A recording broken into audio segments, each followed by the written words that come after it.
As always, it is a busy news day, and I have a lot to talk about, particularly with regard to the Starbucks fiasco. I just hate how the media cover these racial incidents without actually waiting to hear all the facts, without waiting to see if there's any additional evidence. The immediate jump to conclusions is pretty astonishing. I want to start today with the situation over at Starbucks. This has now become a national issue. So Starbucks is supposed to shut down every one of its stores for a day next week, because there was apparently an incident in which two black guys were at a Philadelphia Starbucks and sat down, and the manager asked them if they wanted to buy anything, and they said no.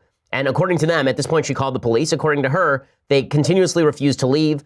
They were just loitering, and she called the police. The police came. The police apparently asked these guys to leave. The guys refused over and over, at which point the police arrested them. So Starbucks has, of course, apologized for the incident. The woman in question has not been fired. She apparently no longer works at this store, which makes me a little suspicious. It does make me a little suspicious. It makes me a little suspicious that Starbucks didn't just fire the lady. If they actually thought that there was a deeply racist incident that had happened, you would imagine that they would get rid of the lady for simple legal reasons. Having this woman hanging around, if she actually was participant in a racial incident, seems like really stupid policy. But Starbucks didn't get rid of her, which leads me to believe there might be a little bit more to the story. So today I want to go through the media hubbub about all of this, and I want to ask a few simple questions that are all answerable. This is not truthering. I'm not saying I don't believe these guys' story. I'm just saying that I want to see the evidence on all sides, and I don't think that that's unreasonable. So, for example, the guys go on Good Morning America, the two black fellows go on Good Morning America, and they're being given national coverage for an incident